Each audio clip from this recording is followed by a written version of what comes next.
الشیطان الرجیم بسم اللہ الرحمن الرحیم وبہ نستعین وہو خیر المعین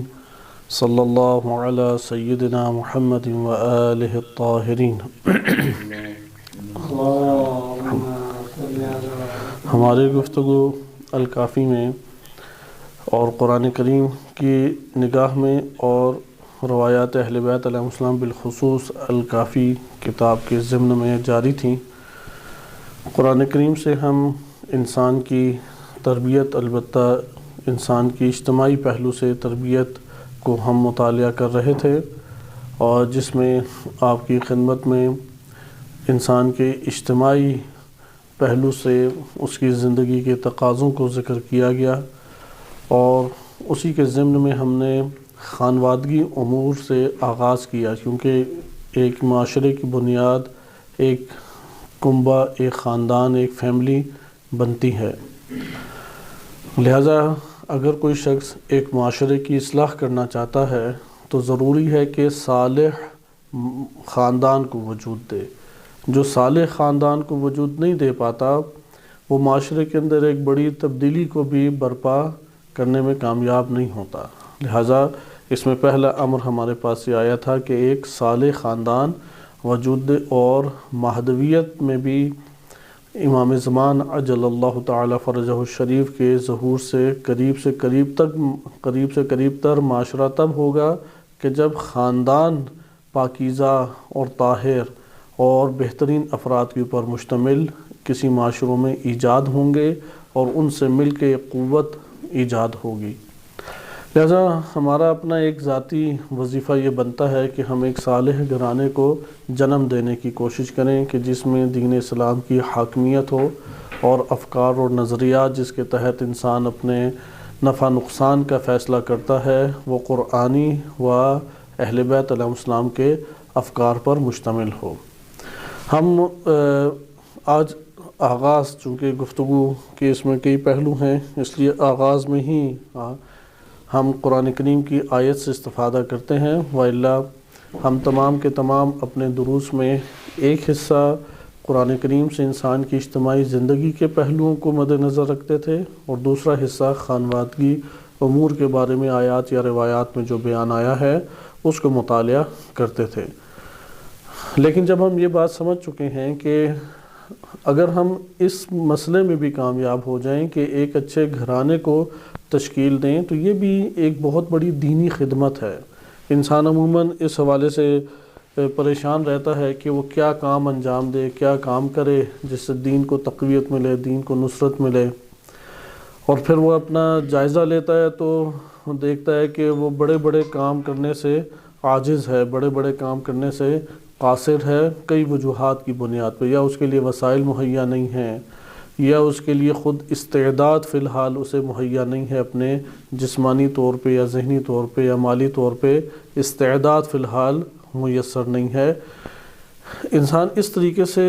نا امیدی کی طرف جاتا ہے۔ لیکن اگر ہم آیات و روایات کا مطالعہ کریں تو خیر کی امور کے اس قدر وسیع ابواب ہیں، اس قدر وسیع راہیں اور راستے ہیں کہ اس کے اندر اگر انسان قدم رکھ کے آگے بڑھے تو وہ انسان کے لیے ان اہداف خلقت کے پورا کرنے کا باعث بنتے چلے جاتے ہیں جس کے لیے اللہ نے ہمیں خلق کیا ہے۔ کیونکہ زمین و آسمان کو اللہ نے عبث خلق نہیں کیا، کھانے پینے، سونے جاگنے، گھومنے پھرنے، اس کے لیے اللہ تعالیٰ نے زمین کو خلق نہیں کیا۔ واضح طور پہ اس حوالے سے روایات اور آیات کریمہ میں وارد ہوا ہے کہ خداوند متعال نے خلق جس وجہ سے انسان کو کیا ہے وہ خود ایک ہدف اور مقصد رکھتا ہے، عبث انسان کو خلق نہیں کیا۔ بس یہ مطلب ہمارے لیے آشکار ہو گیا گزشتہ دروس میں بھی کہ اگر انسان ایک صالح معاشرے کے ایک صالح گھرانے کو تشکیل دے تو خود یہ بہت بڑی خدمت اور بہت بڑا ایک جہاد ہے اپنی جگہ پر، جس کو نظر انداز نہیں کیا جا سکتا۔ ایک اکیلا شخص صرف واعظ و نصیحت کر کے، صرف تقاریر کر کے ایک قوم کے اندر تبدیلی کو پیدا نہیں کر سکتا۔ اس وقت تک قوم میں تبدیلی پیدا نہیں ہوتی جب یہی معاشرے کا اصل یونٹ کہہ لیں یا اصل جز کہہ لیں کہ جس کے اوپر پورے معاشرے کی بنیاد ہے، وہ صالح تر نہیں ہوتا۔ اس لیے آپ دیکھیں کہ نبی صلی اللہ علیہ وسلم کی حیات طیبہ میں بھی ایک پاکیزہ ترین گھرانے کا تصور اہل بیت کے نام سے پیش کیا گیا، اور ایسا گھرانہ کہ جس کا ہر فرد وہ امت کے لیے یا بشریت کے لیے نمونہ عمل ہے۔ آئے اب ہم دیکھتے ہیں قرآن کریم کی آیات میں اس حوالے سے جو بیان وارد ہوا ہے۔ قرآن کریم نے پہلا حکم یہ دیا ہے کہ سورہ نور آیت نمبر 32 میں، کہ سورہ نور ایک ایسی سورہ ہے کہ جس کی ہر دور میں ہمیشہ تفسیر مسلسل کرتے رہنا ہماری ایک ذمہ داری بنتی ہے، چونکہ اس کا جو مفہوم ہے اور اس تفسیر کے جو اس سورہ کے جو معانی ہیں وہ آج کے دور میں ایک حیات بخش معاشرے کو جنم دینے کے لیے ایک بھرپور الہی خزانہ اور ایک الہی خزانہ ہے۔ لہٰذا اس آیت کریمہ پہ دقت کیجئے کہ ارشاد باری تعالیٰ ہوتا ہے سورہ نور آیت نمبر 32 میں، وَأَنْكِحُوا الْأَيَامَ مِنْكُمْ، اور تم لوگ نکاح کر دو ان کا کہ جو تم میں بے نکاح یعنی کنوارے ہیں۔ ایامہ کنواروں کے لیے بھی استعمال ہوتا ہے، اور اگر ہم اس کے معنی کو تھوڑی جامعیت دیں تو ان لوگوں کے لیے بھی یہ لفظ استعمال ہوتا ہے کہ جو بے نکاح ہیں، یعنی قرآن ادھر حکم دے رہا ہے وَأَنْكِحُوا الْأَيَامَ مِنْكُمْ، تم میں سے جو بے نکاح ہیں، جن کا نکاح نہیں ہوا ان کا تم نکاح کرو۔ فَانْكِحُوا مَا أَنْكِحُوا الْأَيَّامَ مِنْكُمْ وَالصَّالِحِينَ مِنْ عِبَادِكُمْ وَإِمَائِكُمْ، اور تمہارے غلاموں اور کنیزوں میں سے جو صالحین ہیں ان کا بھی تم نکاح کرو، ہر دو کا، یعنی نکاح کے بغیر بالفاظ دیگر معاشرہ نہ رہے۔ ادھر آپ دیکھ رہے ہیں کہ ارشاد باری تعالیٰ اس میں حکم بیان ہو رہا ہے کہ وَأَنْكِحُوا الْأَيَّامَ مِنْكُمْ، تم میں سے جو بھی بے نکاح ہیں، جن کا نکاح نہیں ہوا ان کا نکاح کرو۔ اور پھر آگے کیا ہے، وَالصَّالِحِينَ، اور ان صالحین کا بھی نکاح کرو جو من عبادکم، تمہارے غلاموں میں سے ہیں، وَإِمَائِكُمْ، اور تمہاری کنیزوں میں سے ہیں، ان کا بھی نکاح کر دو۔ إِن يَكُونُوا فُقَرَاءَ، اگر وہ فقیر ہیں، يُغْنِهِمُ اللَّهُ مِن فَضْلِهِ، تو اللہ اپنے فضل سے انہیں غنی کر دے گا۔ وَاللَّهُ وَاسِعٌ عَلِيمٌ، اللہ سبحانہ وتعالی اللہ واسع، بہت وسعت دینے والا، علیم انتہائی علم رکھنے والا ہے۔ اس آیت کریمہ میں چند نکات ہمارے لیے آشکار ہیں۔ اس کے بعد انشاءاللہ ہم روایات سے بھی استفادہ کرتے ہیں اور پھر نتیجتاً چند مطالب لے لیں گے۔ آیت کریمہ ہم سب کے ذہن میں ہونی چاہیے۔ اب معیارات ہر معاشرے کے اندر نکاح کے مختلف ہیں، تقاضے مختلف ہیں۔ ہمارا وظیفہ یہ نہیں ہے کہ ہم اپنی آل اولاد کے لیے اعلیٰ درجے کے تمام نکاح کی شرائط کو پورا کر کے رکھیں، کیونکہ انسان جب بھی اپنے آپ کو رب سمجھنے لگتا ہے، رازق سمجھنے لگتا ہے، وہاں پر ہی پریشان ہو جاتا ہے۔ وہ کہتا ہے کہ کل پھر کیسے گزارا کریں گے۔ جو چھوٹی سوچ ہے وہ یہی ہے کہ آج جمع کر لو تاکہ کل خرچ کر سکے، جبکہ کل کا انسان کو پتہ ہی نہیں ہے کہ جو جمع کر رہا ہے وہ باقی بھی بچے گا یا نہیں۔ نمبر 2، جو جمع کر رہا ہے وہ جمع بھی ہوگا یا نہیں۔ نمبر 3، جس کے اوپر خرچ کرنا چاہ رہا ہے اس کی فرصت بھی ملے گی یا نہیں۔ مثلا بعض اوقات انسان اپنی بیماریوں کے لیے پیسہ پہلے سے خرچ کرنا شروع ہو جاتا ہے، لیکن اسے ایکسیڈنٹ یا ہارٹ اٹیک ایسا ہوتا ہے کہ پہلے جھٹکے میں چلا جاتا ہے، اور وہ جو جم کرنے کا اس نے اپنے اندر ایک منفی طور پہ دنیا کی محبت اور ایک جہنم کو پالا تھا، وہ دائمی طور پر اس کا سامنا کرتا رہ جاتا ہے۔ لہٰذا یہاں پہ آپ نے ملاحظہ کیا کہ قرآن واضح طور پہ بیان کر رہا ہے کہ تم لوگ نکاح کرو۔ بالفاظ دیگر نکاح تب بھی کیا جا سکتا ہے کہ جب اس کے طور طریقے آسان رکھیں، اور دین الہی نے اس کے اوپر بہت ابھارا ہے کہ طور طریقے نکاح کے آسان شرائط کے اوپر تم لے کے آؤ، آسان سے آسان اسے کرتے چلے جاؤ۔ لہٰذا میں دوبارہ یہ آیت آپ کی خدمت میں پڑھتا ہوں تاکہ یہ آیت ہمارے ذہن میں ایک وظیفے کی حیثیت اختیار کر لے۔ چونکہ انسان ایک وظیفہ اپنا سمجھتا ہے تو پھر اس کو ادا کرنے کے لیے کوشش کرتے ہیں۔ ایک دفعہ اپنے بچوں سے محبت انسان کو ہوتی ہے، ایک دفعہ انسان صرف شہوت کی غرض سے نکاح کی طرف بڑھتا ہے۔ یہ دونوں کے دونوں مادی پہلو ہیں لیکن ایک دفعہ قرآنی وظیفہ سمجھتا ہے کہ میرا قرآنی وظیفہ ہے، اس کے بعد کیا ہونا اور کیا نہیں ہونا وہ میرے بس سے باہر ہے، چونکہ میں نہ رب ہوں، نہ میں رازق ہوں، نہ میں خالق ہوں، نہ میں مالک ہوں۔ جو رازق ہے اس نے رزق دینا ہے، جو رب ہے اس نے تدبیر کرنی ہے، اور اسی نے نفع نقصان اس کے ہاتھ میں ہے۔ میرا وظیفہ قرآنی وظیفہ ہے۔ قرآنی وظیفہ کیا ہے؟ وَأَنْكِحُوا الْأَيَامَ مِنْكُمْ، تم میں سے جو بے نکاح بیٹھے ہوئے ہیں، جن کا نکاح نہیں ہوا ہوا، ان کا نکاح کر دو، اور ان لوگوں کا بھی نکاح کرو وَالصَّالِحِينَ مِنْ عِبَادِكُمْ وَإِمَائِكُمْ، جو تم لوگوں میں سے بندگان ہیں، عبد ہیں، غلام ہیں اور کنیزیں ہیں، ان کا بھی نکاح کر دو۔ إِن يَكُونُوا فُقَرَاءَ، اگر یہ فقیر ہوئے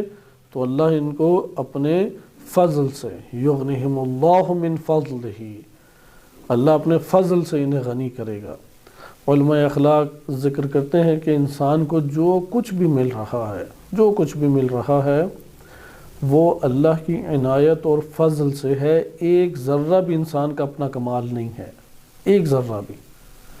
مثلا اگر کوئی کہتا ہے کہ اچھا تم مجھے یہ سمجھتے ہو کہ میں ایسا ہوں ویسا ہوں فلاں ہوں،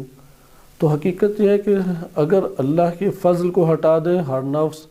وہ تاریک ہے، ظلمتوں کا شکار ہے، عاصی ہے، گناہگار ہے، جاہل ہے، ظالم ہے،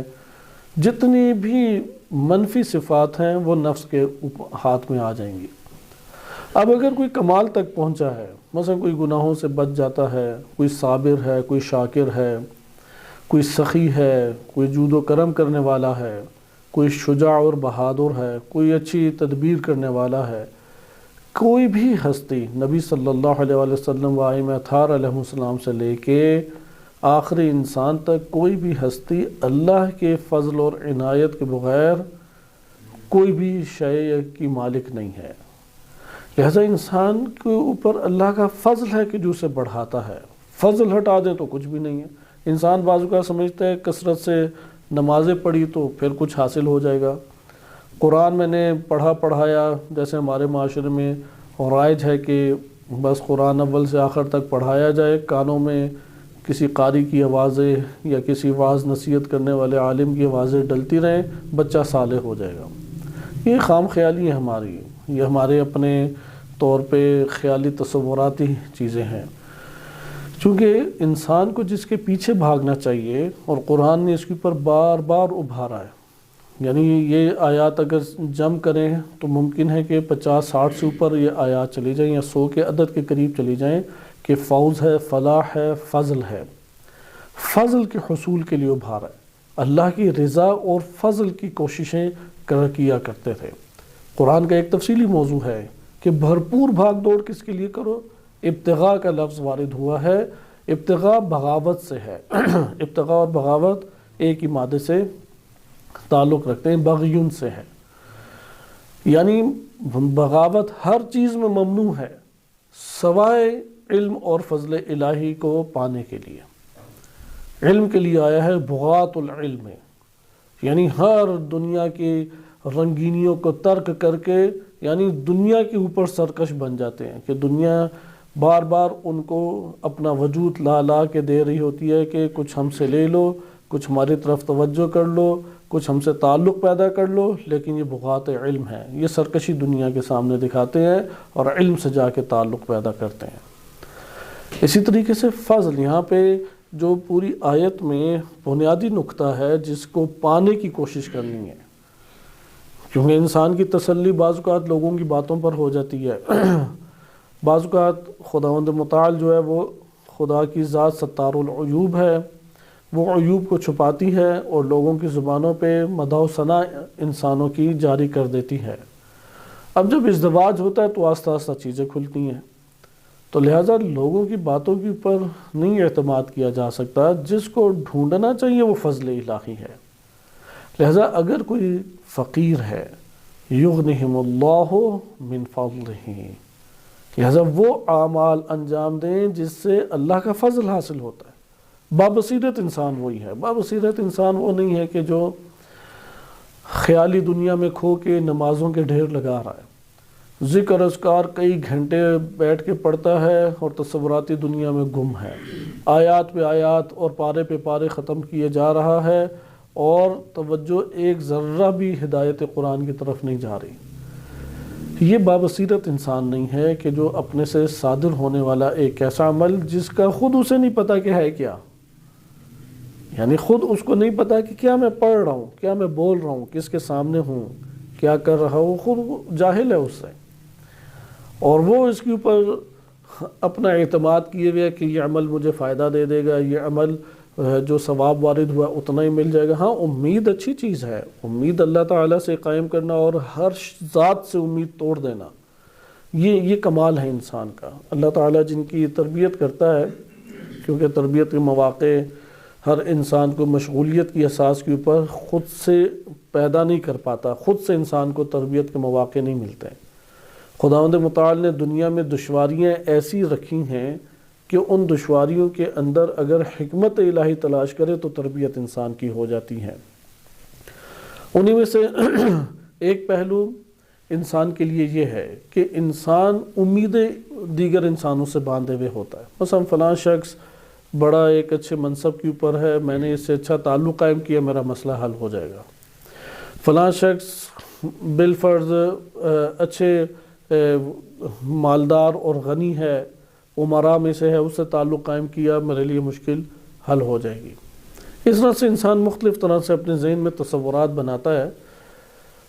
لیکن خدا جس انسان کی تربیت کرتا ہے اس کی زندگی میں مواقع ایسے لاتا ہے جس سے اس کا زیادہ تعلق امید کا تھا اسی سے امید خدا توڑ دیتا ہے، حتیٰ کہ آگ جا کے انسان کے اپنے بہن بھائی، والدین اور بیوی بچے رہتے ہیں۔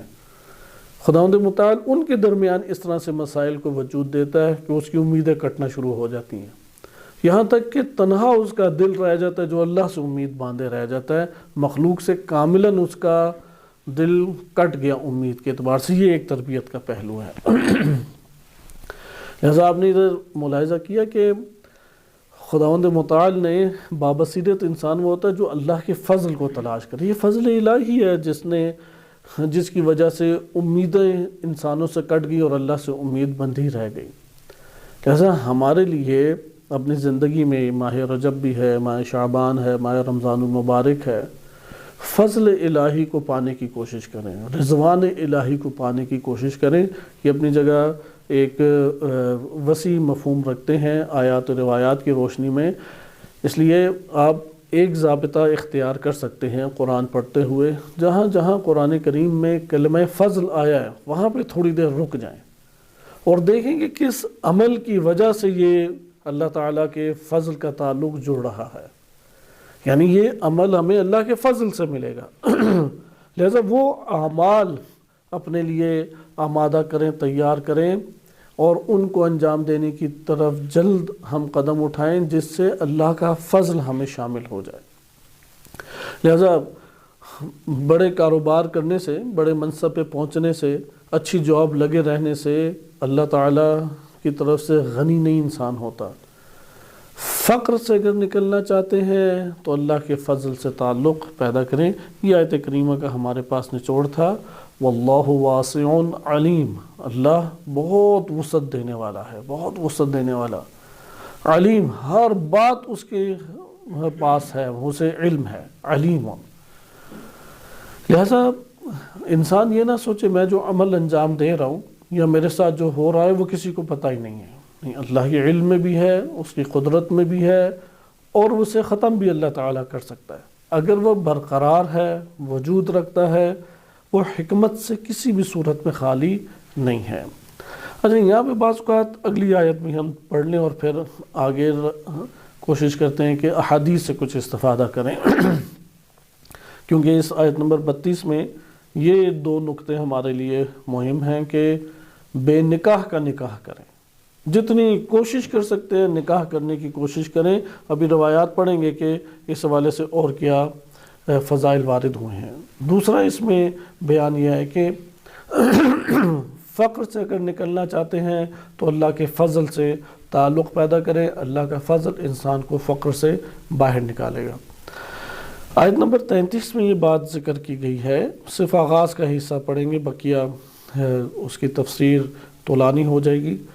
کہ وَلْيَسْتَعْفِفِ الَّذِينَ لَا يَجِدُونَ نِكَاحًا، جو لوگ نہیں اپنے آپ کو پاتے کہ ان کا نکاح ہو جائے، ان کے لیے واجب ہے استعفاف، عفت واجب ہے، حَتَّى يُغْنِيَهُمُ اللَّهُ مِنْ فَضْلِهِ، ادھر بھی اللہ کے فضل سے وہ غنی ہوں گے۔ یعنی بعض اوقات ایسا ہوتا ہے کہ ایسے حالات میں انسان جکڑا جاتا ہے، فقر اور غربت اس کو اس طریقے سے گھیر لیتی ہے کہ اس کے پاس اصلا نکاح کرنے کے لیے ایک ذرہ برابر بھی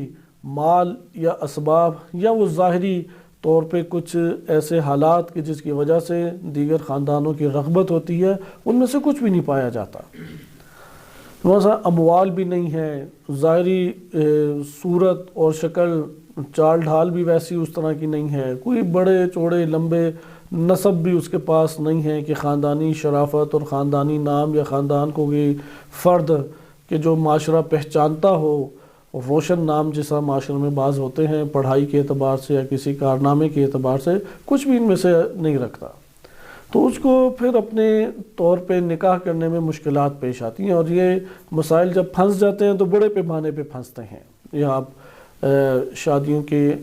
مرحلوں سے جو گزرے ہیں وہ اس سے بہتر جانتے ہیں کہ انسان کے اوپر سب سے پہلے نا امیدی کے بادل چھاتے ہیں۔ ایک رشتہ آیا، اس نے انکار کر دیا، دوسرا رشتہ آیا، اس سے بھی انکار ہو گیا، اب وہ ایسا اندر سے مایوس اور تنگ ہوتا ہے۔ خصوصاً خواتین کے لیے بڑا مسئلہ ہے، چونکہ رشتے دیکھنے والے آتے ہیں اور اس نے اس طرح سے اپنے آپ کو ظاہر کرنا ہے کہ رغبت ظاہر ہو مرد کی اور وہ نکاح کے درجے تک پہنچے، اور وہ پھر انکار کر دے تو وہ چونکہ جذبات اور احساسات خاتون زیادہ رکھتی ہے تو اس کے اوپر یہ بہت بھاری ایک پڑتا ہے، تو پھر نفسیاتی کچھ حملے ہو جاتے ہیں، کچھ گھریلو حالات، کچھ معاشرے کے اندر مسائل، تو ایسے حالات بن جاتے ہیں کہ نہیں نکاح ہو پاتا۔ مردوں کے ساتھ بھی ایسا ہی ہوتا ہے، اگرچہ یہ آزمائش سب پر نہیں آتی، بعض ایسے ہیں کہ آغاز میں کئی رشتے آ جاتے ہیں، اس لیے ان کو کبھی اس تکلیف کی خبر نہیں ہوگی کہ جو لوگ یہ والی تکلیف سہتے ہیں کہ جن کے رشتے نہیں آ رہے،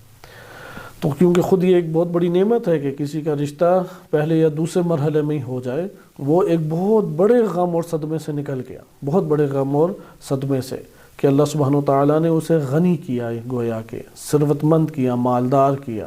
چونکہ مال فقط پیسوں سے نہیں ہے، مال ہر اس تکلیف کے مقابلے میں ہے کہ دنیا کی اسے راحت اور سکون حاصل ہو جائے اور تکلیف سے بچ جائے، وہ گویا کہ مال دنیا ہے۔ خلاصہ کلام، اگر انسان نکاح نہیں کر پاتا تو اب انسان کے وجود کے اندر جو احساسات اور اندر ایک غریزے ہیں وہ انسان کو گناہ کے اوپر شدت سے ابھارتے ہیں، خصوصاً آج کے دور میں جو ایک زمین ہموار ہو چکی ہے کہ عفت کے دائرے میں انسان کا اپنے آپ کو رکھنا وہ معجزے سے کم نہیں ہے۔ اس قدر حساس آج کے دور میں دنیا اور برائی اس قدر اونچی منزل کے اوپر یعنی اپنی چوٹی تک پہنچ چکی ہے، تو ادھر قرآن بیان فرماتا ہے کہ اگر بعض ایسے افراد ہیں تم میں سے جو نہیں لا یجدون نکاحا، نکاح نہیں کر پاتے، تو ان کے لیے واجب ہے کہ اپنے آپ کو عفت میں رکھیں، یہاں تک کہ اللہ انہیں غنی کر دے اور وہ پھر نکاح کر لیں۔ عفت کہتے ہیں کہ اپنے آپ کو حرام سے بچانا، مثلا کثرت سے روزے رکھیں، یہ روایات کا نچوڑ ہے، چونکہ یہ والا مجموعہ ہمارے پاس نہیں آئے گا اس لیے ان روایات سے صرف آپ کے سامنے نتائج ذکر کر رہا ہوں۔ مثال کے طور پہ کثرت سے روزے رکھیں، چونکہ روزے رکھنا اسی طریقے سے ہے کہ اپنے اندر شہوانی غریزوں کو انسان کا ختم کر دینا، اسی طریقے سے کہ اپنے جسم پہ بالوں کو بڑھا کے رکھے، پرزینت نہ بنائے۔ روایات اہل بیت علیہ السلام میں وارد ہوا ہے کہ جس طرح زوجہ سے یہ توقع رکھی جاتی شوہر کے لیے آمادہ ہو، شوہر کو بھی زوجہ کے لیے آمادہ ہونا چاہیے، اور وہ بالوں کا ہٹانا جو ہے وہ اس حوالے سے ایک غریزوں کو ہموار کرتا ہے، اس لیے اس عفت کے حصول کے لیے بالوں کو بڑھا دینا چاہیے۔ اچھا، تیسری چیز یہ ہے کہ انسان اپنے آپ کو شدت سے مشغول رکھے، چونکہ انسان اگر شدت سے مشغول نہ ہو اور تھکاوٹ کے آثار شدت سے انسان کے نفس کے اوپر نہ طاری ہوں جسم کے اوپر، تو یہ جسم جو ہے اس کی ڈیمانڈ جو ہے وہ ایک غیر مناسب طور پہ بڑھ جاتی ہے، یعنی اس سطح تک بڑھ جاتی ہے کہ وہ اپنے گویا کہ ایک قسم کے اختیار سے آہستہ آہستہ باہر آتا چلا جا رہا ہے۔ یہ وہ چیزیں ہیں کہ ہمارے معاشرے کے اندر اپنے بچوں کی تربیت میں اس کا بالکل احساس نہیں ہے۔ عموماً والدین ان کے کھانے پلانے کی طرف تو بہت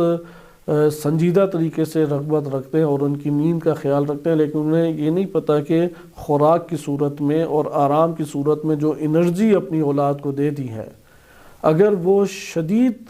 تھکاوٹ والے کاموں کے ذریعے سے نہیں اترے گی تو اگلا حملہ ہی اس امر کے اوپر ہوتا ہے۔ لہذا انسان جو ہے اپنے آپ کو کنٹرول نہیں کر پاتا اور گناہوں کی وادی میں آہستہ آہستہ وہ گرنے لگ جاتا ہے۔ اس لیے وہ افراد جن کا نکاح نہیں ہو پاتا انہیں کثرت سے مشغول رہنا چاہیے، یعنی اتنے تھکاوٹ والے کاموں کو انجام دیں کہ ان کا جسم جیسے ہی کسی نرم بستر کے اوپر پڑے تو فوراً آغوش نیند میں وہ چلا جائے۔ اگر وہ آغوش نیند میں نہیں جاتا تو خاموشی، تنہائی اس کے وجود کے اندر سے تو سلامتی، خصوصاً جوانی اور یہ جو ماحول آس پاس موجود ہے وہ تمام کے تمام اس کے وجود کو کھینچ کے ایک برائی کی طرف لے کے آ رہا ہے۔ لہذا بہت ایک مشکل کام ہو جاتا ہے کہ انسان اپنے آپ کو بچا کے رکھے۔ لہذا روایات اہل بیت علیہ السلام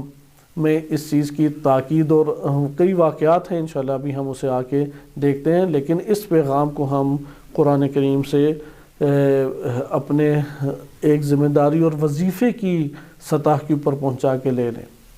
کہ اگر نکاح نہیں ہو پاتا تو عفت لازم ہے۔ عفت کے لیے اپنے ذہنی تصورات میں ان امور کو یا نکاح کے امور کو ابھرنے نہ دے، ایسی مشغولیت رکھے، ایسے امور انجام دے۔ مثلا جسم کے اندر خوراک زیادہ آ جائے تو یقیناً جسم کی ڈیمانڈ ان غریزوں کے اعتبار سے بڑھ جاتی ہے، اس لیے خوراک کو بہت کم کر دے۔ نمبر 2، اپنے آپ کو بھرپور نیند کے دائرے میں نہ لے کے آئے، نیند بھرپور طریقے سے کر لے، ادھر سے غذا بھی بھرپور ہو، کمرہ بھی اس کے لیے آرام دہ ہو، یعنی ماحول پرسکون ہو، جیسے گرمیوں میں گرمی بھگانے کے تمام وسائل مہیا ہیں، سردیوں میں سردی بھگانے کے تمام وسائل مہیا ہیں، تو پھر کیسے ہو سکتا ہے کہ اگر ایک سالم انسان ہے، رپورٹ نہیں ہے، تو وہ تو اس کی طرف آگے بڑھے گا، وہ چار نہ چار اس سے ایک تعلق قائم ہوگا، مگر ایک کہ اگر ایمانی طور پہ اتنا قوی یعنی تقویٰ لیا ہوا ہے تو بچ جائے گا۔ البتہ تقویٰ بھی ان امور میں آزمانا نہیں چاہیے، احتیاط اس میں حل ہے، احتیاط کے علاوہ کوئی چیز حل نہیں۔ یہ ان مسائل میں سے ہے، نکاح کے مسائل، جس میں احتیاط کے علاوہ ایک ذرہ بھی کوئی چیز قابل اعتماد نہیں ہے، چاہے کتنا ہی بڑا کوئی عالم، فاضل، عارف یا کسی بھی سطح کا کوئی ایسی فضیلت رکھنے والا بندہ لے آئیں کہ جس کو ہم کہیں کہ یہاں پر احتیاط سے ہٹ کر ہے۔ اور یہ ائمہ علیہ السلام نے ہمیں درس دیا ہے کہ احتیاط اس دامن میں اختیار کرو۔ اگرچہ تقویٰ کے ذریعے سے عفت برقرار رہتی ہے، لیکن بے احتیاطی حتماً ان مسائل میں ہلاکت میں ڈال دیتی ہے۔ شہید مطہر رحمۃ اللہ علیہ تقویٰ کے موضوع پہ جو انہوں نے گفتگو کی ہے اور پرہیزگاری کا جو ترجمہ اس کے اوپر شدید تنقید کی ہے کہ پرہیزگاری یہ پرہیز کرنا ہے، تقویٰ پرہیز کرنا نہیں ہے۔ تقویٰ یہ ہے کہ آپ نے معاشرے کے اندر اپنے عام امور زندگانی انجام دینے ہیں اور برائیاں اور دیگر امور آپ کے اوپر حملہ کریں گے، آپ کے وجود کے اندر ایک ڈھال بنام تقویٰ موجود ہے، وہ آپ کو بچائے گی۔ اب تقویٰ کیسے حاصل ہوتا ہے بہت تفصیلی ایک ہمارے لیے موضوع ہے۔ پھر بیان فرماتے ہیں کہ ہاں بعض جگہیں ایسی ہیں کہ وہاں پہ تقویٰ کا بھی استعمال نہیں کرنا، وہاں پہ احتیاط ہے، احتیاط کے علاوہ ادھر کوئی حل موجود نہیں ہے۔ حسن ظن ادھر کا قطن نہیں ہے، بعض اوقات انسان حسن ظن قائم کر لیتا ہے، یا نگاہ نہ رکھنا، غفلت اسے کہتے ہیں۔ ایک دفعہ حسن ظن انسان کو ان امور میں شکار کر دیتا ہے،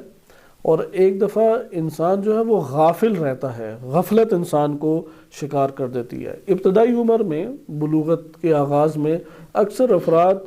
غفلت کی وجہ سے شکار ہوتے ہیں۔ غافلانہ زندگی بسر کرے، والدین کی بھی نہیں خبر، جیسے کہ ہمارے معاشرے میں والدین نے فرشتہ سمجھا ہوتا ہے، کہتے ہیں کہ 22 سال کا ہو گیا، ابھی بچہ ہے، تھوڑا اور بڑا ہو جائے تو اس کے بعد انشاءاللہ اس کی شادی کا اہتمام کرتے ہیں۔ تو ایک غافلانہ یہ ایک سوچ ہے۔ وہ 13 سال کی عمر میں ممکن ہے کہ بالغ ہوا ہے اور وہ یہ سوچ رہے ہیں کہ یہ مثال کے طور پہ ابھی چھوٹا بچہ ہی ہے، تو وہ بچہ ان امور میں حد عقل بچہ نہیں ہے، ممکن ہے بہت سارے امور میں وہ بچہ ہو، ان امور میں نہ بچی ہے نہ بچہ ہے۔ ان امور میں واحد چیز جو ہے وہ احتیاط ہے۔ احتیاط سے مراد بھی یہ ہے کہ بیجا حسن ظن قطعاً نہ رکھیں، احتیاط کریں، اس میں الزام تراشی بھی نہ کریں، شک بھی نہ کریں، دونوں چیزوں کا ظاہر ہونا غلط ہے، باطل ہے، اور مومن کی عزت کے سطح پہ آ جائے تو حرام ہے، گناہ کبیرہ میں سے ہے ایسا سوء ظن یا ایسا شک کہ جو اس کی عزت کے دائرے میں آ جائے۔ مثال کے طور پہ ایک میں مثال آسان دیتا ہوں، چونکہ یہ ہمارے معاشروں میں اور خاندانوں میں بڑے مسائل ہیں جو دینی ایک تفکر رکھتے ہیں۔ ایک خاتون ہے، وہ کچھ بے حجاب سی ہے، مثلا آج کے دور میں پوری دنیا کے اندر پینٹوں کا ایک رواج پڑ گیا ہے۔ مثلا بعض پاکستان کے علاوہ یا پاکستان، بنگلہ دیش، انڈیا کے علاوہ دنیا کے کسی ملک میں تو وہ قمیص شلوار ہے ہی نہیں آج کے دور میں۔ تمام اسلامی ممالک، عرب ہوں یا غیر عرب ہوں، ان میں پینٹیں عموماً چلتی ہیں۔ اب بعض کا پینٹ جو ہے وہ نئی خاتون حجاب صحیح کرتی یا کچھ بال اسے نظر آ جاتے ہیں، اس کا یہ مطلب نہیں ہے کہ یہ گناہ کی طرف مائل ہو رہی ہے اپنے آپ کو، یعنی غریزوں کے اعتبار سے گناہ کی طرف مائل ہو رہی ہے۔ ہاں یہاں پہ وہ رعایت دین کی نہیں صحیح کر پا رہی جو حجاب کی رعایت کرنا ہے، لیکن جو مرد اپنے ذہن میں تصور کر رہا ہے وہ خاتون کے اندر نہیں گزر رہا، وہ اسے ایک نارمل چیز لے رہی ہے۔ اب یہاں پہ اگر ہم اس کو سمجھانا بھی چاہیں یا توجہ دلانا چاہیں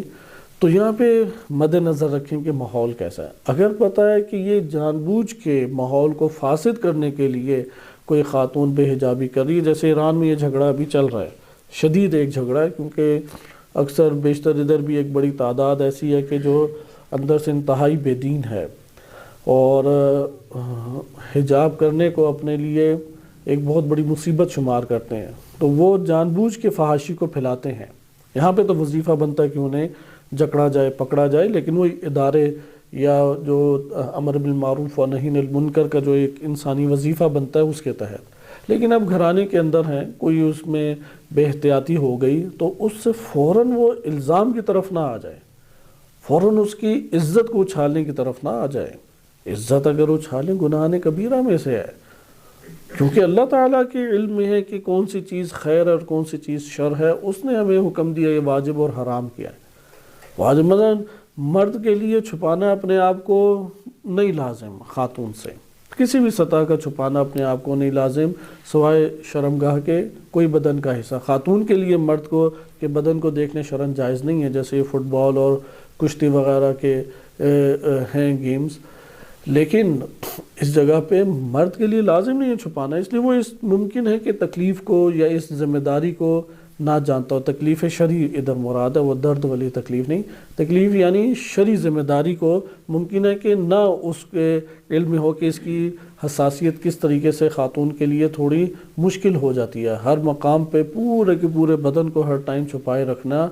اس میں بہت ساری خواتین جو ہیں وہ یہ رعایت کرنے میں کامیاب ہوتی ہیں، لیکن دین کی سطح اور دین کی حساسیت ہر فرد کے اندر یکساں نہیں اس حوالے سے پائی جاتی، لہٰذا یہاں پہ مرد یہ حق نہیں رکھتا کہ وہ الزام تراشی کرے، یہ حق نہیں رکھتا کہ سوء ظن کا اظہار ایسا کر دے کہ وہ خاتون جو ہے اس کو اپنی عزت کے اوپر ایک حرف نظر آئے۔ یہاں پہ لازم ہے کہ صبر کرے، لازم ہے کہ کچھ ماحول بنائے، ضروری ہے کہ اس کی معلومات میں اضافہ کرے، اسے دین کے حوالے سے زیادہ بابصیرت کرے، یہ انسان کے لیے وظیفہ ہے۔ یہ چونکہ عمل سخت ہے اور شور شرابہ اور غصے ہونا وہ آسان ہے، تو وہ انسان بعض اوقات یہ والا سہارا لیتا ہے، اس سے بعض اوقات بندہ متنفر ہونے لگ جاتا ہے دین کی راہ سے،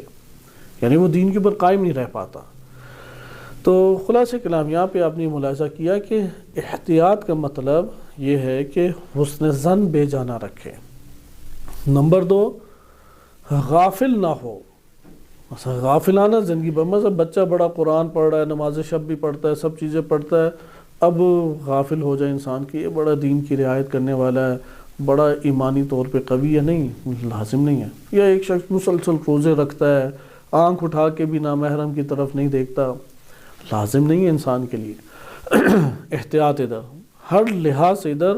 احتیاط چلنی چاہیے. حتیٰ کہ عمر کے تقاضے بھی اسی طریقے سے ہیں. بعض کہتے ہیں نہیں اب یہ بوڑھا ہو گیا، دیڑھ عمر ہے، یا ابھی مثال کے طور پہ بال بچے دار ہے. یہ تقاضے بھی انسان کے لیے راہ حل نہیں ہیں. راہ حل کیا ہے؟ احتیاط. احتیاط سے کیا مراد ہے؟ محارم کے درمیان ایک حد تک رہے، خواتین کے درمیان خاتون اور مردوں کے درمیان مرد، یہ مطمئن ایک صورت ہے. اسی طرح روایات اہل بیت علیہ السلام میں شدت کے ساتھ یہ بات آئی ہے کہ 7 سال کا جب بچہ ہو جائے، مرد ہو یا زن ہو، بستر جدا کر دے. اب نہ بستر کسی موقع پہ ایک ہونے دے، نہ محارم کے ساتھ نہ غیر محارم کے ساتھ. کوشش کرے کہ ہر صورت میں جدا ہو جائے، سوائے کوئی مجبوری ہو تو وہ ایک الگ چیز ہے. لہٰذا ہم نے ملاحظہ کیا کہ یہ جو استعفاف ہے، عفت ہے، اس کے اوپر ہماری چونکہ گفتگو طولانی سے طولانی ہو سکتی ہے، اسی کے اوپر ہم اکتفا کرتے ہیں کہ اس موضوع کو لے لیں. جب تک نکاح نہیں ہوتا مطمئن نہ ہو. نکاح کے بعد بھی مطمئن نہیں ہے. ایسا نہیں ہے کہ یہ شادی شدہ ہے تو اب اس کے لیے کوئی مسئلہ نہیں ہے. نفس تو انسان کے لیے حل من مزید، وہ تو طرح طرح کی صورتیں بنا کے اس کے لیے زینت بخش ایک تصور پیش کرتا ہے اور انسان اس کا شکار ہو جاتا ہے. اس میں بہترین صورت یہ ہے، ہاں یہ بھی نہیں ہے کہ مرد اور زن کو وہ اچھوت کی بیماری کی طرح بالکل جدا جدا رکھیں، یہ بھی نہیں. اللہ تعالیٰ نے ایک خاندان، ایک معاشرے کے اندر تقاضے انسانی ایسے رکھیں، یعنی انسان کو خواتین کا ایک ایسا اجتماعی ماحول چاہیے، ہر مرد کے لیے چاہیے، اور وہ اللہ تعالیٰ نے محارم کے عنوان سے وجود دیا ہے. مثلا انسان کو ماں کے اعتبار سے بھی ایک خاتون چاہیے، بہن کے اعتبار سے بھی خاتون چاہیے، بیٹی کے اعتبار سے خاتون چاہیے، زوجہ کے اعتبار سے خاتون چاہیے، خالہ ہیں، پھپھو ہیں، یا نانی ہیں، دادی ہیں. اسی طرح سے خاتون کو اسی اعتبار سے مرد چاہیے ایک اجتماعی ماحول میں. یہ انسان کی اپنی ضرورت اور ڈیمانڈ ہے. ہر ایک کے اپنے اس طور پہ پھر تقاضے وجود میں آتے ہیں کہ ایسا انسان صرف ایک جہت سے اپنی ضرورت نہیں رکھتا، اس کو باقاعدہ ایک ماحول چاہیے ہوتا ہے. وہ ماحول گھر کا اندرونی ماحول خواتین سے آباد ہوتا ہے، اور خواتین کے گھر کی ضروریات زندگی وہ مردوں کی وجہ سے پوری ہوتی ہیں. دفاع ہے، عزت ہے، نفقہ کے مسائل ہیں، ان کی خواہشات ہیں جو پوری کرنا لازم ہے، یہ ساری کی ساری مردوں کے ذریعے سے ہوتی ہے. اس لیے اللہ تعالیٰ نے اس دنیا کے اندر یہ اجتماعی نظام بنایا. اس لیے وہ خواتین کا اجتماعی ایک حلقہ کہ جو مرد کے لیے ضروری ہے، وہ محارم کی صورت میں اللہ تعالیٰ نے قرار دیا. ضروری نہیں ہے کہ اس جگہ پہ بیجا طور پہ ادھر ادھر خواتین سے مرد رابطہ قائم کرے. اب کزنز اسی کے اندر آتی ہیں، وہ سلام دعا، ہلکی پھلکی والدین کے درمیان بات چیت اس حد تک بہترین ایک صورت ہے. اچھا، اس کے علاوہ آگے ہاں حال احوال کی کسی ایک مقدار کہ جس کو احتیاط کی خلاف ورزی نہ سمجھا جائے، چونکہ یہ جو کلمہ احتیاط ہے اس کو ہمیں لینا چاہیے، چونکہ احتیاط عفت کا باعث بنتی ہے. اگر ہم قرآنی لفظ استعمال کریں تو زیادہ مناسب ہے. عفت کے خلاف جو رابطہ نہیں ہے وہ مرد و زن میں آباد ہونے میں عیب نہیں ہے. جیسا ہم نے پہلے والی آیت نمبر 32 میں اپنی نگاہ فضل الہی پر رکھی، اس آیت میں یہی بات تکرار ہو رہی ہے کہ اللہ تعالیٰ اپنے فضل سے تمہیں غنی کر دے. لیکن اس جگہ پہ اوپر ہے کہ تم نکاح کر دو. نکاح کر دیا، اس کے لیے بڑا مسئلہ حل ہو گیا. ادھر ہے عفت، لہذا اوپر وظیفہ قرآنی بنتا ہے نکاح کرو، نیچے وظیفہ قرآنی کیا اس آیت میں بن رہا ہے؟ عفیف ہو اگر نکاح نہیں کر سکتے. اس لیے جو رابطہ عفت کے خلاف ہے، چاہے وہ تنہائی میں ہو، چاہے وہ انسان کے اجتماعی زندگی میں ہو، کسی بھی باب میں ہو، حتی آل اولاد کے ساتھ ہی کیوں نہ ہو، عفت کے خلاف اگر کوئی رابطہ بنتا ہے اس کو رابطے کو ترک کرنا واجب ہے. یہ قرآنی موقف، یہ قرآنی ذمہ داری، یہ واجب امر. چونکہ دین ہمارے ہاں فقط اصول دین و فروع دین کے ناموں سے چونکہ آیا ہے اور اس کی بھی وضاحت تفصیلی نہیں ہے، لہٰذا انسان حقیقتاً معلومات کے اعتبار سے بے دین ہی رہتا ہے. جب معلومات کے اعتبار سے بے دین ہے تو عمل میں تو ویسے ہی دین نہیں آ پاتا. لہٰذا یہاں پہ انسان کے لیے لازم کیا بنتا ہے کہ اول قرآنی طور پہ معلومات تو لے، اللہ تعالیٰ سے پھر توفیق مانگے کہ بار الہ عمل کی توفیق دے، پھر کوشش کرے، سعی کرے، ابتغاء کرے۔ یہ جو کوشش اور ابتغاء ہے یہ نجات آور کسی نہ کسی مرحلے میں بن جاتی ہے۔ بالکل اسی طرح مریض ہے نفس، کیونکہ ہم سب کے نفوس مریض ہیں اندر سے، جو غافلانہ ہماری جوانیاں گزری ہیں، جو بچپنے ہمارے بے تربیت گزرے ہیں، جو مرحلے زندگی ہمارے لیے لازم تھے اس میں معاشرہ اور ہمارے اپنے گھرانے ہی اس حوالے سے متوجہ نہیں ہیں تو وہ گزر جاتے ہیں، اور وہ پھر امراض کی صورت بنتی ہے۔ مریض کو چاہیے علاج، دوا چاہیے،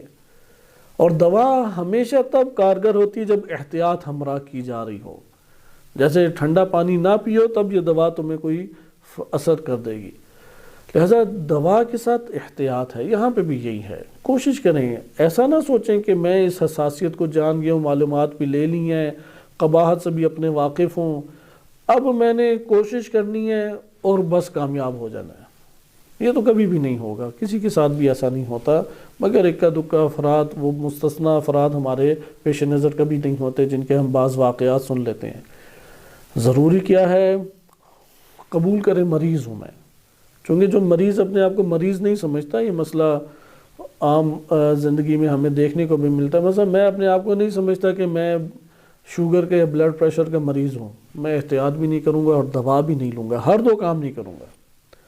لیکن جب میں اپنے آپ کو مریض سمجھ لوں گا تو یہاں پر میں دوا بھی لوں گا، احتیاط بھی کروں گا۔ لہذا قرآن کریم پہلے آ کے یہ انسان کو متعارف کراتا ہے، دیکھو تمہاری کیا ذمہ داریاں تھیں، اور تمہارا نفس مریض ہے، جکڑا ہے گناہوں میں، اپنے آپ کو رہا کرو، فَفِرُّوا إِلَى اللَّهِ، اللہ کی طرف فرار کرو، بھاگو تم اللہ کی طرف، کس آگ کے اندر تم نے اپنے آپ کو ڈالا ہوا ہے۔ تو یہاں پہ بھی آپ ملاحظہ کریں کہ ہم مریض نفوس ہیں۔ مریض یہ کرتا ہے کہ وہ احتیاط تو کرے گا کہ نہ ایسی محفل میں جائے، مثلا گھرانے ہمارے عام طور پہ ان حوالوں سے بہت آزاد ہیں، اور آزاد ہونے کی وجہ سے کسی نہ کسی سطح کے گناہوں کا انسان شکار ہو جاتا ہے، کہ آغاز ذہنی تصورات میں گناہوں سے ہوتا ہے، پھر بد نظری کی طرف انسان مائل ہوتا ہے، اور پھر آہستہ آہستہ جتنی اس کے لیے راہیں کھلی ہوئی ملتی ہیں وہ آلودہ ہوتا چلا جاتا ہے۔ یہاں پہ فوراً احتیاط کرے کہ نہیں بھائی، اگر بالفرض ایک گھرانہ نہیں احتیاط کر رہا تو ہم تو خود اپنے طور پہ اختیار رکھتے ہیں کہ اس جگہ سے ہم اجتناب کریں، اس ماحول سے یا اس سطح کے رہن سہن سے ہم اپنے آپ کو بچا لیں۔ مثلا ایک جگہ پہ ہمیں رہنا پڑ جاتا ہے، جس کمرے میں یا جس جگہ رہ رہے ہیں وہاں پہ نئی احتیاط کی تدابیر اختیار کی گئی، ہم حد اقل یہ کر سکتے ہیں کمرے سے باہر چلے جائیں، حد اقل یہ کہ ہم نے سختی میں وہ رات گزار لی، باہر گزاری، انکار کر دیا کہ میں یہ کام نہیں کروں گا۔ لہٰذا یہ ہمارے پاس ایک مورد آتا ہے کہ احتیاط، دوا بھی اس کے ساتھ ساتھ ہے۔ دوا میں سے ایک دوا یہی ہے، خود نکاح کرے۔ نمبر 2، اپنے آپ کو قانع کرے۔ جو نفس قانع نہیں ہوتا، یعنی اپنے آپ کو اس چیز کے اوپر نہیں راضی کرتا جو اس کے لیے اللہ نے نعمت دی ہے، وہ کبھی بھی نفس وہ غنی نہیں ہوتا، فقیر رہتا ہے، یعنی برائیوں کا فقیر رہے گا، بھاگے گا برائیوں کی طرف، حریص رہے گا، یعنی جس سے کہتے ہیں نا ندیدہ ہونا چیزوں کی طرف، اس طرح سے آگے بڑھے گا، قانع ہو جائے۔ مثلا دال روٹی آئی ہے، قانع ہو جائے کہ الحمدللہ میرے لیے یہ رزق تھا، میں اس کو قبول کرتا ہوں، مرغ مسلم کے تصورات کو اب باہر نکال دیں۔ اگر مرغ مسلم آ گیا تو ٹھیک ہے، اس سے استفادہ کرے، اللہ کا شکر ادا کرے، اس میں بہت زیادہ خوشی کا اظہار اپنے وجود میں نہ لے کے آئے کہ بہت بڑا اس نے کمال حاصل کر لیا۔ اسی طریقے سے بعض اوقات انسان کی پسند کی شادی ہو جاتی ہے، ٹھیک ہے، بہت خوشی کی بات نہیں، اللہ کا شکر ہے۔ بعض اوقات جیسا اس نے تصورات میں بنایا ہوتا ہے، چونکہ یہ مزاجی مسئلہ ہے، پسند نا پسند شادی کے لیے ہر ایک کی ایک سطح نہیں ہوتی ہے، کسی کو کوئی چیز پسند آتی ہے، کسی کو کوئی سطح زندگی پسند آتی ہے، یا مرد زن کی خصوصیات پسند آتی ہیں، بہرحال نہیں ہوئی اس کی پسند، کوئی مسئلہ نہیں ہے، قانع کرے اپنے آپ کو۔ نہیں قانع کرے گا خود ایک جہنم سمیٹتا چلا جائے گا، کسی کو کچھ بھی نہیں ہوگا، کیونکہ خدا نے اس کے لیے جو قرار دیے تھی نعمت وہ اسے مل گئی۔ اللہ تعالیٰ اگر اس میں رکاوٹ ڈالنا چاہتا رکاوٹ ڈل جاتی، مثلا ذہنوں کو پھیر دیتا اور کوئی مسائل پیدا کر دیتا اور کوئی مشکل کھڑی ہو جاتی۔ جب ایک چیز کا دوسری چیز کے ساتھ تعلق قائم ہو گیا، ہاں اگر اس میں معاشرے کے ظلم و ستم موجود ہے، وہ معاشرہ اس میں قصوروار ہے، لیکن قانے کرے، قانے نفس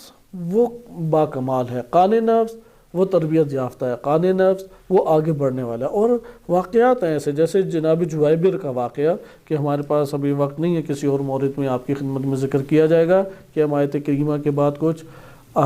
روایات کو دیکھیں اور اس میں کمال انسانی سے اس کا تعلق آپ کے سامنے آشکار کیا جائے۔ جناب جویبر جو ہیں وہ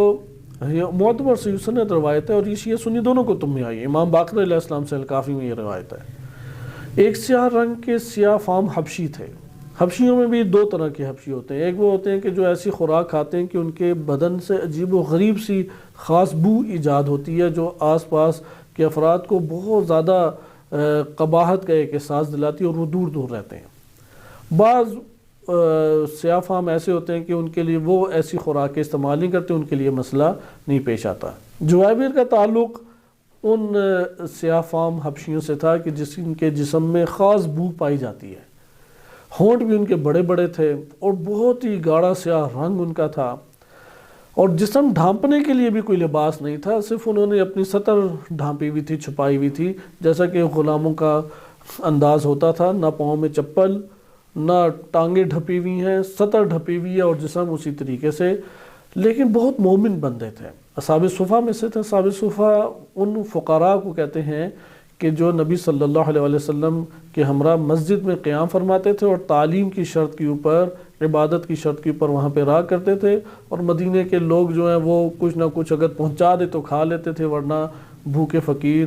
بیٹھے رہتے تھے، بھوکے سوتے اور بھوکے جاگتے تھے، کام کاج بھی کہیں نہیں کر پاتے تھے، ان کے نسب وغیرہ کا بھی کوئی خاص پیچھے خاندان کا پتہ نہیں ہوتا تھا۔ تو اصحاب صفہ کی جب تعداد بڑھی تو ان کو سقیفہ بنی ساعدہ انصار کے گھروں کی پشت جو بنتی تھی، وہاں پہ خالی سا میدان تھا، لیکن اس میدان کے 3 یا 4 طرف بن جاتے تھے، گھروں کی پشت بنتی تھی، گھروں کی پشت میں سیدھی دیواریں ہوتی تھی لمبی سی، کوئی کھڑکی نہیں ہوتی تھی، تو یہاں پہ مرد حضرات رات کو بیٹھ کے گپ شپ لگاتے اور وہی حقہ اور قہوے وغیرہ پیا کرتے تھے۔ تو وہ اٹھ کے چلے جاتے تھے، تو مدینہ کے فقراء آ کے اس جگہ پہ، چونکہ وہ کھجور کی چھالوں کی چھتیں بنی ہوتی تھیں اور بیٹھک بنی ہوتی تھی، تو ادھر آ کے سو جاتے تھے۔ تو اصحاب صفہ کو تعداد بڑھنے کی صورت میں یہاں منتقل کر دیا گیا۔ نبی اکرم صلی اللہ علیہ وسلم ایک دن گزر رہے تھے تو دیکھا جوان عین اوج جوانی پر ہے، مثلا 21 سال کی عمر میں، جناب جویبر کو، اور انہیں دیکھ کے کہا کہ نکاح کیوں نہیں کرتے، کیا رغبت نہیں رکھتے؟ تو انہوں نے کہا یا رسول اللہ، رغبت کی بات تو اپنے وجود میں اس کا احساس کثرت اور شدت سے پاتا ہوں، کیونکہ بعض افراد بہت شدید اس حوالے سے ہوتے ہیں، ان کے لیے کلمہ شبق استعمال کیا گیا ہے، جو اس غریزے کے اعتبار سے شدت زیادہ رکھتے ہیں، تو ان کی صورت بھی ایسی تھی، لیکن روزے رکھ کے، راتوں کو جاگ کے، نماز شب پڑھ کے اپنے احساسات کو انہوں نے جکڑا ہوا تھا۔ تو نبی صلی اللہ علیہ وسلم نے فرمایا کہ نکاح کیوں نہیں کرتے؟ کہا کہ یا رسول اللہ، میں کس سے نکاح کروں، میری شکل صورت، کیونکہ شکل میں بھی کوئی حسین جمیل نہیں تھے، اور کہا کہ پھر میرا نسب بھی نہیں پتہ، ہم جس معاشرے میں رہتے ہیں وہاں پہ تو قبائلی نسب ہی سارا کچھ ہوتا ہے، اور وہ بات تک چلتا رہا، جیسا کہ سقیفہ بنی ساعدہ میں خلیفہ اول حضرت ابوبکر کا جو انتخاب ہے وہ قبائلی اساس پر ہوا، کمالات اور ان کی خصوصیات کی اساس پر تو نہیں ہوا، قریش کی اساس پر ہوا، کہ جھگڑا ہو گیا کہ قریش سے ہو یا مہاجر سے ہو، تو انہوں نے کہا نہیں بھائی، قریش، نبی صلی اللہ علیہ وسلم قریش سے ہیں تو اس وجہ سے قریش سے ہونا چاہیے، قبائلی اساس پر ہوا، اور یہ بعد میں چلتا بھی رہا تھا کہ ایک اندازے کے مطابق یہ جو سید غیر سید سیدانی کا مسئلہ ہے، یہ بھی اہل سنت سے حقیقتاً آیا ہے، شیعوں میں یہ نہیں پایا جاتا تھا، کیونکہ ائمہ علیہ السلام میں یہ نہیں تھا، ان میں یہ قبائلی عنصر اہل سنت میں اس عنوان سے زیادہ حساس پایا جاتا ہے۔ خلاصہ کلام، اس دور میں تو انصار تھے جو کہ امراء میں شمار ہوتے تھے، انہوں نے مہاجرین کو ساری پناہ دی تھی، اور دوسرے مقابلے میں مہاجر تھے جو بیچارے غریب فقیر ہجرت کر کے آئے تھے۔ تو جویبر نے کہا کہ یا رسول اللہ ہر دو جگہوں پہ قبیلہ شرط ہے، اول تو میرا قبیلہ ہی نہیں پتہ، قبیلہ پتہ ہو تو اس کی سطح دیکھی جائے گی کہ کیا سطح ہے، اس کے بعد اگلا قبیلہ اس کی سطح کے مطابق ہو تو ہم کف قرار پاتا ہے، تو میرا تو قبیلہ حسب نسب ہی نہیں کچھ پتہ۔ تو نبی صلی اللہ علیہ وسلم نے فرمایا کہ تم جاؤ میرا پیغام فلاں بندے کو پہنچاؤ۔ تو انہوں نے جب نام سنا تو جویبر نے کہا کہ یہ تو نہیں مجھ سے ہو سکے گا، کہ کیسے میں، اور پیغام بھی یہ تھا کہ اپنی بیٹی کی شادی کر دو، اور نام تھا انصار کا ایک بڑا سردار، اور اس کی بیٹی حسن و جمال میں شہرت رکھتی تھی، اور ادھر غلام، یعنی وہ ہمارے ہاں نوکر ڈرائیوروں سے بھی پستر مقام ہوتا ہے، غلام تو مالک ہی نہیں کسی چیز کا اپنا ہوتا۔ تو جناب جویبر وہ جسے کہتے ہیں کہ اوسان خطا ہو جانا، بہرحال رسول اللہ نے کہا کہ میں تمہیں بھیجوں گے، میرا پیغام لے کے جاؤ۔ کہتے ہیں ٹھیک ہے، میں آپ کا پیامبر، یعنی میں آپ کا نمائندہ بن کے، پیام لے جانے والا ایک رسول بن کے چلا جاتا ہوں۔ گئے اور دروازہ کھٹکھٹایا تو اس دن اس سردار کے گھر میں دیگر سردار بھی انصار کے آئے ہوئے تھے۔ تو باہر جب بتایا کہ رسول اللہ کا میں پیغام لے کے آیا ہوں تو بڑا خوش ہو گیا، کیونکہ رسول اللہ رئیس حکومت اسلامی تھے، سربراہ تھے، تو اس نے کہا سب کے سامنے اس کو آشکار کروں تاکہ اس کی عزت افزائی ہو۔ تو بلا لیا جناب جویبر کو، تو جناب جویبر نے کہا کہ آیا میں سب کے سامنے بیان کروں یا الگ بیان کروں؟ تو انہوں نے کہا کہ نہیں سب کے سامنے بیان کریں، اس میں کیا مسئلہ، رسول اللہ کا ہے پیغام۔ تو انہوں نے پھر بیان کیا کہ رسول اللہ صلی اللہ علیہ وسلم نے یہ فرمایا کہ اپنی بیٹی کی شادی مجھ سے کر دو۔ یہ سننا تھا کہ اس کا رنگ سرخ لال ہو گیا غصے کی وجہ سے، اور گردن اس کی جھک گئی، اور ممکن ہے کہ کہا جا سکے کہ چند سیکنڈ وہ بول ہی نہیں سکا اپنے جذبات اور احساسات کی وجہ سے، یعنی اگر وہ خود انصار نبی صلی اللہ علیہ وسلم کے ہاتھوں ایمان نہ لائے ہوتے تو ممکن ہے اس کی گردن اڑا دیتا وہ۔ لہذا اس نے کہا کہ جا کے رسول اللہ سے کہو کہ میں خود آپ کے پاس آ کے اس مسئلے پہ گفتگو کرتا ہوں۔ تو وہ گیا نبی صلی اللہ علیہ وسلم کے پاس اور کہا کہ ہم تو اپنے ہم کف میں شادیاں کرتے ہیں، ہم تو ہم کف سے ہٹ کے شادیاں نہیں کر سکتے۔ تو رسول اللہ نے فرمایا کہ یہ تو ہم کف ہے۔ تو اس نے کہا کہ یہ کیسے ہم کف ہے، اس کے تو اول حسب نسب کا ہی نہیں پتہ کون ہے، دوسرا غلام ہے، اور یہ میں سردار اور سردار کی بیٹی، تیسرا فقیر ہے، یہ کہاں سے اس نے کھلانا پلانا اور کیا اس نے کرنی یہ چیزیں۔ تو رسول اللہ نے فرمایا کہ مومن کا ہم کف ہے،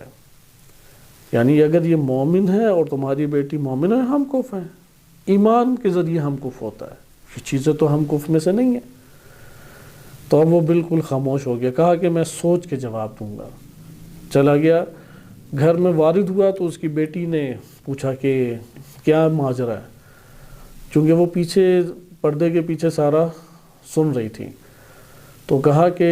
رسول اللہ سے جو بات چیت ہوئی وہ بتایا اس نے، تو اس نے کہا کہ میں تو رسول کے اس فرمان کے علاوہ شادی نہیں کروں گی، شادی کروں گی تو اسی غلام سے کروں گی۔ یہاں پہ دیکھیں کہ قانے اگر خاتون ہو جائے کمالات اللہ تعالیٰ عنایت فرماتا، اس نے ضد باندھ لی کہ میں نے اسی سے کرنی ہے، یعنی ہم جو اوصاف پڑھتے ہیں ہم میں سے کسی کی رغبت نہیں پیدا ہوگی۔ ادھر ایمانی صورت دیکھیں، وہ اپنی بیٹی کی شادی رسول اللہ کے کہنے پہ کر رہا ہے، اور رسول صلی اللہ علیہ وسلم نے یہ پورے معاشرے کے سامنے اس لیے عیاں کر کے بیان کیا تاکہ شادیاں آسان ہو جائیں۔ ہم کو اس طور پہ نہیں ہے کہ مال کی بنیاد پہ یا اسی طریقے سے منصب کی بنیاد پہ، نسب کی بنیاد کے اوپر، یہ ہم کف نہیں ہیں۔ بہرحال جناب جویبر سے پھر اس کے لیے الگ گھر اس سردار نے خریدا اور کمرہ اس کا خوب سجایا، اور وہ پھر تیز خوشبو عرب بھی استعمال کیا کرتے تھے، مشک ہے اور کافور اور دیگر اس طرح کی خوشبوئیں ہیں، تو وہ اسے خوب انہوں نے لگائی، یعنی بہترین قسم کا دھلا بنایا کہ کچھ اس کے اندر جاذبیت پیدا ہو۔ اور اب وہ آئے، اس نے تو کبھی دیکھی نہیں تھی خاتون، یعنی کون بیٹی ہے، بیٹی دیکھی تو بالکل ہی اس کے اوسان خطا ہو گئے جناب جویبر کے۔ تو بہرحال وہ ایک جگہ پہ گئے اور عبادت شروع کر دی، پوری رات عبادت، صبح اٹھے اور پھر سوئے اور پھر عبادت۔ تو اب پریشان کہ یہ مرد بھی ہے یا نامرد ہے۔ تو تیسرے دن جو ہے وہ چلے گئے، ان کے گھر والی شکایت لے کے رسول اللہ کے کہ کس کی آپ نے، کس کے ساتھ آپ نے یہ نکاح کر دیا ہے۔ تو نبی صلی اللہ علیہ وسلم نے فرمایا کہ میں خود اس سے پوچھتا ہوں۔ بلایا جناب جویبر کو اور پوچھا کہ کیا ماجرا ہے، تم تو اس حوالے سے بیان کیا تھا کہ رغبت تمہارے وجود میں شدید ہے۔ تو اس نے کہا کہ یا رسول اللہ، میں نے اللہ کی بارگاہ میں دعا کی تھی کہ اگر خدا مجھے اس طرح سے نعمات عنایت فرماتا ہے تو میں 3 دن اس کی عبادت کروں گا، دن کو روزہ رکھوں گا اور راتوں کو عبادت کروں گا، اور آج 3 دن پورے ہو گئے ہیں۔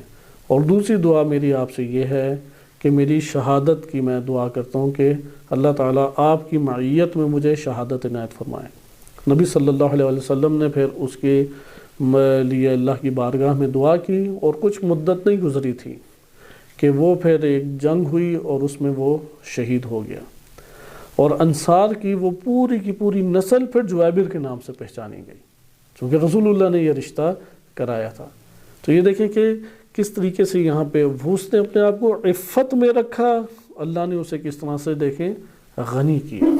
اور جب غنی ہوا تو یہاں پہ قانے اس کا نفس رہا، نہ اس خاتون کی شدید حسن و جمال میں وہ گرفتار ہوا، اور نہ مال و دولت کی زینت نے اس کے قدموں کو پکڑ لیا اور جکڑ لیا، بلکہ شہادت کے ذریعے سے دنیا کی اس زینت سے اپنے آپ کو آزاد کرایا۔ لہذا اصل یہی ہے کہ خاندان جب آباد ہو جائیں تو اس زینت حسن و جمال آل اولاد و حسن جمال مال و دولت و گھر بار اس کا قطن و قطن شکار نہ ہو۔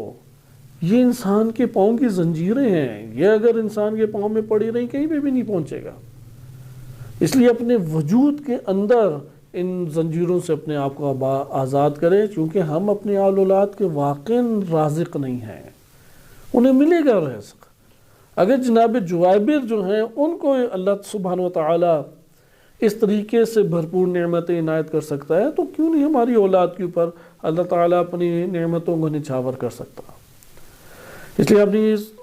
امر کو ملاحظہ کیا۔ 1-2 ہم احادیث دیکھتے ہیں اور بقیہ اسی موضوع کو اب ہم اگلے درس میں انشاءاللہ مطالعہ کریں گے۔ الکافی میں باقاعدہ ابواب ہیں، ان میں سے ایک باب ہے، اس میں صرف 2 حدیثیں، تاکہ ہم اس کی قیمت کو سمجھ سکیں اور اپنے آپ کو آمادہ رکھیں، چونکہ یہ جو قرآن کریم میں قرآنی وظیفہ بنتا ہے، قرآنی وظیفہ، چونکہ جو خالق ہے وہ خلقت کو جانتا ہے، علیم ہے، خبیر ہے، لہذا اس نے ہمیں یہ درس دیا ہے کہ اس قرآنی وظیفے کو اختیار کرو۔ اول قرآنی وظیفہ یہ ہے کہ بے نکاحوں کا نکاح کر دو، اپنا وظیفہ یہ سمجھو، کوتاہی مت کرو، وظیفہ سمجھو، اور جس سطح کا بھی ہے، فقیر ہے تو اللہ غنی کرے گا۔ ابھی روایات اس حوالے سے بڑی خوبصورت ہیں، جیسے یہ واقعہ دیکھیں روایات نے کس طرح ہمارے لیے اجاگر کر دیا، اور کئی لوگوں کے ایسے حالات ہیں، مثلا ٹھیک ہے شکل و صورت میں جویبر نہیں ہے یا نسب کے اعتبار سے، لیکن کچھ حالات فقر کے اس کے ملتے جلتے ہی تھے۔ ہر انسان اپنے لیے آزاد کرے اس زینت دنیا سے، جو زینت دنیا کا شکار ہے وہی در حقیقت اپنے لیے ایک جہنم کو پالتا ہے۔ انما المال والاولاد فتنۃ، یہ فتنہ بن جاتی ہے انسان کے لیے۔ لہذا اس میں پہلے وظیفے میں نکاح اور فضل الہی، دوسرے میں عفت اور فضل الہی، عفت کو حاصل کریں۔ لازم نہیں ہے کہ انسان کے وجود کے اندر خوب غریزے ابھرے ہوئے ہیں تو اب گناہ حتماً و حتماً انجام دے، نہیں، گناہ گار ہے، مجرم ہے، اور یہ بھی لازم نہیں ہے کہ فوراً کوشش کرے تو نتیجہ مل جائے، نہیں، دوا آہستہ آہستہ دوا اثر کرے گی، مسلسل دوا لیتا رہے اور احتیاط کرتا رہے، ایک وقت آئے گا کہ نجات پا جائے گا، ایک آئے گا وقت، کیونکہ جب وہ کوشش کرے گا خود دیکھے گا پہلے سے کم تر ہو رہا ہے، مرض کو آرام مل رہا ہے، شفا مل رہی ہے، نہیں کوشش کرے گا تو گرفتار ہے، وہ مریض ہے، مرض تو بڑھتا چلا جائے گا پھر۔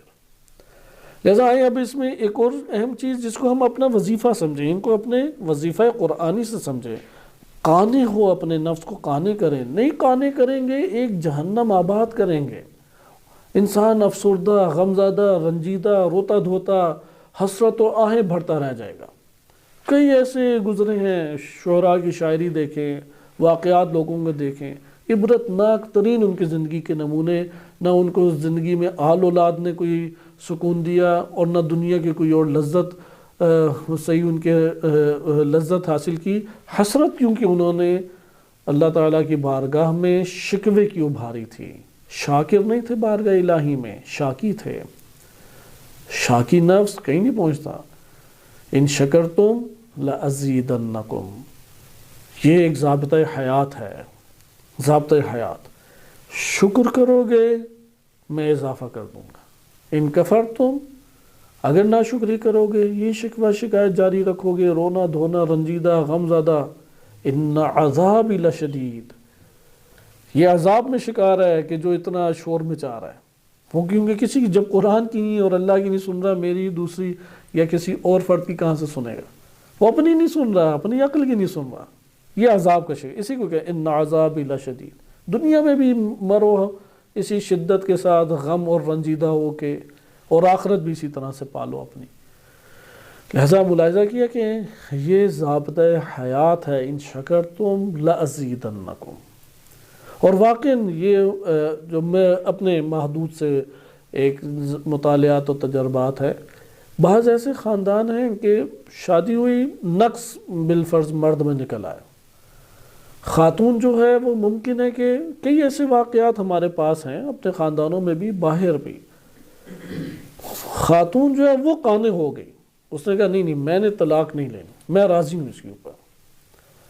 وہ راضی ہے تو اس جگہ پر سکون کے عالم میں ہے، بجائے اس کے کہ وہ خاتون کہ جو شکوہ شکایت لے کے جدا ہو گئی۔ ایسے بھی مثالیں ہیں، مثلا اپنے کسی نقص کی وجہ سے کہا کہ نہیں شادی نہیں کرنی، یا کوئی اور اپنے لیے ایک غلط فکر پا لی ہے شادی نہیں کرنی، نتیجہ کیا نکلا؟ آگے کی زندگی اس کے لیے کئی مشکلات تو ہر دو صورتوں میں ہیں، یہ تو نہیں ہے کہ مشکلات نہ ہوں، لیکن ایک مشکلات کمال تک پہنچا رہا اور ایک مشکلات مسلسل نقائص کی طرف لے کے جا رہا ہے، چونکہ وہ عفیف زندگی نہیں بسر کر رہی، یا مرد ہے کہ وہ عفیف زندگی نہیں بسر کر رہا، کیونکہ عفت کو بدون نکاح برقرار رکھنا بہت ایک جہاد کا کام ہے، بہت بڑا جہاد ہے۔ وہ حضرت عیسیٰ علیہ السلام جیسی ہستی ہے، جناب زکریا علیہ السلام، جناب یحییٰ علیہ السلام جیسی ہستیاں، یہ ہیں کہ جو عفت کو برقرار رکھنے میں کامیاب ہوئی، یا اگر ان کے قریب کوئی ہستیاں پہنچی ہیں۔ ہم جیسے عام افراد وہ کیسے نکاح کے بغیر اپنے آپ کو عفیف رکھیں، خصوصاً جب افکار ہی نہیں ہمارے ذہن میں پاکیزہ، افکار ہی قرآنی نہیں ہیں، معلومات ہی ہمارے پاس نہیں موجود، تو کیسے عفیف ہم نے اپنے آپ کو رکھنا ہے؟ لہذا اس جگہ پہ ایک اور وظیفہ کہ روایات اہل بیت علیہ السلام میں ہے، باب من سعی فی التزویج، جو شادی کرانے میں بھاگ دوڑ کرتا ہے۔ ایک وہ لوگ ہوتے ہیں کہ جو غیر مشروع، غیر قانونی، غیر شرعی مرد و زن میں رابطے کے لیے راہ ہموار کرتے ہیں، بہت بڑا گناہ ہے، بہت بڑا گناہ، کسی بھی سطح کا ہو، چاہے محرم نامحرم کو دیکھنے کی سطح کا، چاہے ایک مخلوط محفل بنانے، مخلوط محافل آباد کرنے کے سطح کا کیوں نہ یہ گناہ ہو۔ اور پھر اس سے آگے کے بڑھتے چلے جائیں کہ فقہ میں باقاعدہ ابواب اس کے حوالے سے ہیں کہ قیادہ کے نام سے ابواب وارد ہوئے ہیں کہ جو مرد و زن کا غیر شرعی رابطہ کراتے ہیں، جو نعوذ باللہ زنا کی حد تک چلا جاتا ہے۔ لیکن اس سے پہلے بھی جیسے شادیوں کی محفلیں ایسی آباد رکھنا، اب وہ پتہ ہے کہ یہ غلط ہے کام، لیکن ارادتاً و اختیاراً و قصداً یہ کام کر رہا ہے، اس وقت ایسا شخص 100% شیطان کا نمائندہ ہے، 99% نہیں، 98% نہیں، 100% شیطان کا نمائندہ ہے، کہ جو پورے کے پورے معاشرے کے اندر، پورے گھرانوں کے سامنے ارادتاً و قصداً و اختیاراً مرد و زن کی ایسی مخلوط محفل کو وجود دینے کے لیے بھاگ دوڑ کر رہا ہے کہ جس سے وہاں پہ کئی افراد وہ گناہ کا شکار ہوں، اگرچہ نظر کی حد تک، بد نظری کی حد تک کیوں نہ گناہوں کا شکار ہوں۔ لیکن اس کے مقابلے میں ایک وہ ہیں کہ جو شادی کی کوششوں کے لیے بھاگ دوڑ کرتے ہیں، ان کے لیے دیکھیں کیا روایات میں وارد ہوا ہے کہ امیر المومنین علیہ السلام فرماتے ہیں کہ افضل الشفاعات، یہ جو سفارشیں ایک دوسرے کے لیے کی جاتی ہیں، اس میں سب سے افضل ترین شفاعت کیا ہے ان تشفع بین اثنین فی نکاح، دو افراد کے نکاح کرنے کی ایک کوششیں کرو، ایک دوسرے کو راضی کرو، حتی یجمع اللہ بینہما، یہاں تک کہ اللہ مرد و زن کو آپس میں جمع کر دے۔ اگلی آیت دیکھیں، امام صادق علیہ السلام فرماتے ہیں کہ من زوج اعزبا کان ممن ینظر اللہ عز وجل الیہ یوم القیامہ، جس نے کنوارے کے ساتھ شادی کی، لڑکا ہو یا لڑکی ہو، کنوارے کے ساتھ تزویج کرا دی، وہ والدین بے شک ہوں یا کوئی اور ہو، جس نے بھی یہ کام کیا کہ دو کنواروں کو آپس میں ملایا کہ ان کا نکاح ہو جائے، یہ ان افراد میں سے یہ کام تزویج کرانے والا کہ اللہ عز و جل روز قیامت خصوصی اس کے اوپر نگاہ رکھے گا، خصوصی اس کے اوپر نظر رکھے گا۔ جیسے بڑے لوگ نہیں کہتے کہ ٹھیک ہے میں خصوصی آپ کا خیال رکھوں گا اس مورد میں، تو وہ پھر اس کو تمام کے تمام جگہوں میں خصوصی اس کا مراعات کرتا ہے۔ یہاں پہ بھی جو شادیاں کراتا ہے لیکن خدا کی خاطر نکاح کراتا ہے تو اللہ تعالیٰ اس کے اوپر خصوصی نگاہ رکھے گا۔ اسی طرح اب یہاں پہ روایات ہمارے پاس پھر متعدد آ جاتی ہیں، اور اس کو ہم انشاءاللہ تعالیٰ اگلے درس میں ہم ملاحظہ کریں گے کہ ازدواج کرتے ہوئے، زوجہ اختیار کرتے ہوئے کس امر کو دیکھا جائے، اور وہ امر فقط اور فقط ایک ہے، اور وہ ہے کہ اس کی دینداری کو دیکھا جائے، یعنی عفت کو دیکھا جائے کہ وہ اپنے آپ کو خاتون پاکیزہ رکھتی ہے، دوسرے مردوں سے تعلق قائم نہیں کرتی، اور مرد ایسا ہے کہ جو ناجائز تعلق کسی خاتون سے قائم نہیں کرتا، یہ اول شرط ہے۔ البتہ مرد کے باب میں یہ بھی وارد ہوا ہے روایات میں کہ شرابی کے ساتھ کبھی بھی اپنی بیٹی کی شادی مت کرو۔ بہرحال ہم اس مورد کو اب اگلے درس میں پڑھیں گے، اس میں تفصیلات زیادہ ہیں، صرف ایک روایت اس میں مزید اضافہ کر دوں کہ اس کو بھی ہم انشاءاللہ العزیز اگلے درس میں مطالعہ کریں گے۔ اس باب میں کئی ہمارے پاس احادیث ہیں کہ عبداللہ بن سنان کہتے ہیں امام صادق علیہ السلام نے فرمایا کہ ایک شخص رسول اللہ صلی اللہ علیہ وسلم کی خدمت میں آیا اور کہا یا نبی اللہ، اے اللہ کے نبی، ان لی ابنت عم، میری ایک ماموں ذات، چچا ذات بہن ہے، یعنی کزن ہے، میری ایک کزن ہے، قد رضیت جمالہا و حسنہا و دینہا،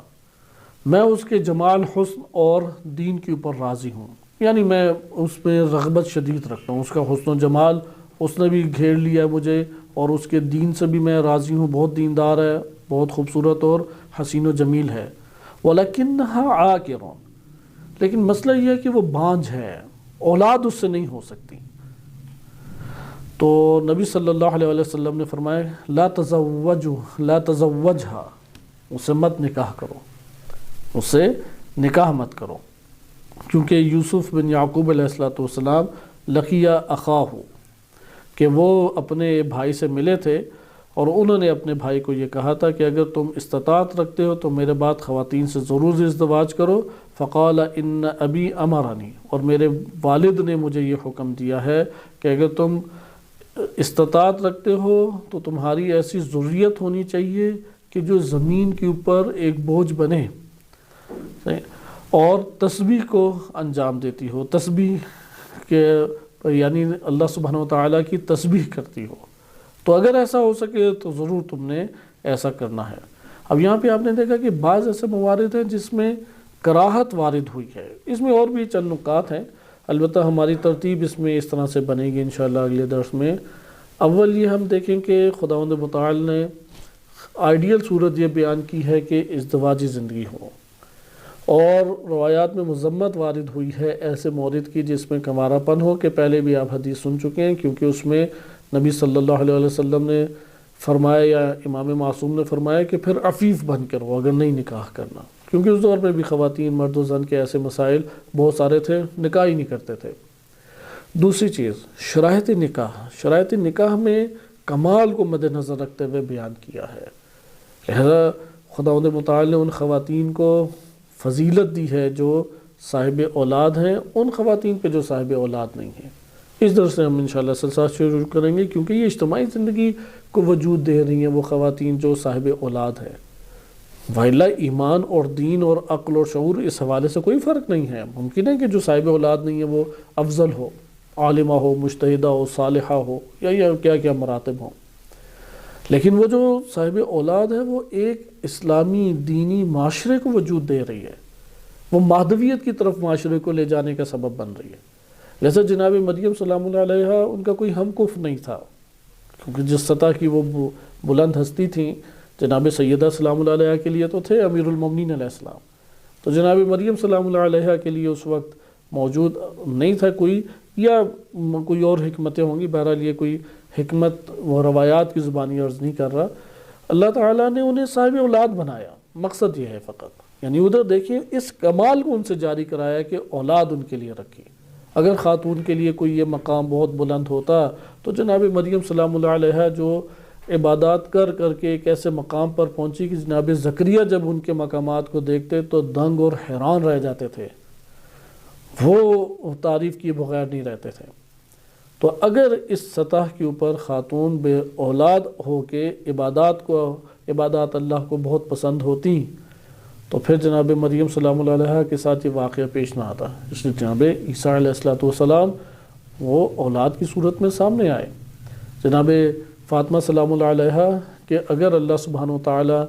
اس حلقے کو نہ قرار دیتا امیر المومنین علیہ السلام و جناب سیدہ سلام اللہ علیہ، اصلاً سلسلہ امامت شروع ہی نہیں ہونا تھا، زمین کے اوپر اجاگر ہی نہ ہوتی امامت کا سلسلہ، کیونکہ یہ جو امامت کا سلسلہ ہے وہ بقیہ امتوں میں جو سلسلہ اوصیاء کا رہا ہے اس سے کئی پہلوؤں سے وہ بالاتر یہ سلسلہ تھا۔ یعنی یہاں پہ مقایسہ ایک دفعہ اوصیاء کے اعتبار سے مقایسہ ہوتا ہے، اس میں تو کوئی فرق نہیں ہے، کیونکہ وہ بھی اپنے دور کے امام تھے، یہ بھی اپنے دور کے امام تھے، لیکن ایک دفعہ مقام کے اعتبار سے ہوتا ہے کہ وہ ہستی آنی ہے کہ جو اس مقام کے اوپر پہنچی ہستیاں ہوں، تو ان کے لیے پاکیزہ ترین اسلاف کا ہونا اللہ تعالیٰ نے لازم قرار دیا، اس لیے جناب سیدہ سلام اللہ علیہ وہ آغاز امامت کا باعث بنتی ہیں، اس لیے ام الائمۃ اہل بیت علیہم السلام انہیں قرار دیا گیا ہے۔ لہذا آپ نے دیکھا کہ یہ خود ایک بہت بڑا کمال ہے کہ اجتماعی حوالے سے اور ایک معاشرے کے اندر الہی گھرانے کو وجود دے کے معاشرے کو اجتماعی طور پہ اہداف خلقت کی طرف لے جانے کا جو خواتین سبب بنتی ہیں وہ فضیلت رکھتی ہیں، بے شک ان میں حسن و جمال زیادہ ہے، بے شک بہت دیندار ہیں، بے شک بہت خوبصورت ہیں، لیکن نہیں اولاد کا باعث بن رہی۔ ادھر رسول اللہ کیا فرمایا، لا تزوجھا، مت تم اس سے تزویج کرو، شادی مت کرو۔ تو یہ ہمارے لیے ایک کمال کی صورت سامنے، بقیہ کو اگلے ہفتے دیکھیں گے۔ صلی اللہ علیہ سیدنا محمد وآلہ الطاہرین۔